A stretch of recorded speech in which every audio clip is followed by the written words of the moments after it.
from a series of parallel hobnail scars. The lobby was dim. Leary paused. There was a bleary old man behind the desk.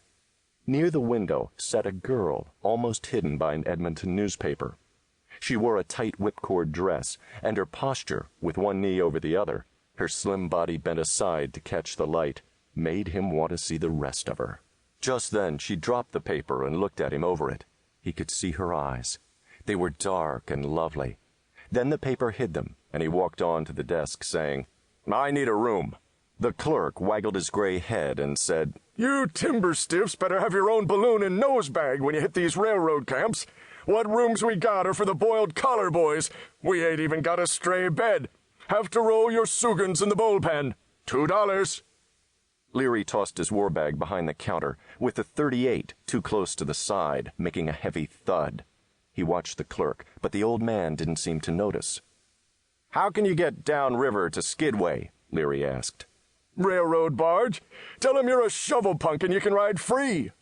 He was more friendly after getting Leary's $2. "You looking for a job in the woods? Come around next year. Things will be poppin' in this country once the railroad goes through." "The Neal boys still up there?" He heard a rattle of newspaper and knew that the girl had again lowered it to look at him. He turned and saw her face. It was everything he'd imagined. Pretty enough to knock a man back on his heels. To hell with the Neal boys, he thought. I wonder who she is. He might have gone over, but she ducked behind the newspaper again. The clerk was saying, "Sure, Orrin and Bill Neal are still up there. Biggest outfit in the country now that the Learys went ka-flop and old man Dardis got killed. Young Mary Dardis, she's still millin', but she's down to one saw. Come to think of it, the Neal boys aren't up there exactly either. They're right here in Red Bank. Came in yesterday, staying right here at the hotel." Leary, signing the register, had already seen their names. He wrote his own name, and the clerk, reading it, said, "Leary? Say, you ain't one of the Skidway Learys, are you? No relation to old Logger Leary that used to be the big tie-ee up there?" "My dad." The clerk whistled. He drew himself up and said, "In that case, maybe we do have a room for you after all. That'll be $5 more." "One seat in a crumb show's as good as another. For $5, I'll camp in the bullpen." He wanted another look at the girl, but he didn't want to seem too anxious. Casually, with the swing of his long body, he turned, but she was gone. He barely glimpsed her leaving the front door. Outside, he had another brief view of her turning down a side street toward the railroad sheds. He shrugged and dismissed her from his mind. He had a bath and a shave at a barber shop, and with the early darkness of northern November settling, found a stool in a steamy, crowded Chinese cafe. He'd just ordered a caribou steak when he realized that a man had come from somewhere and was standing behind him.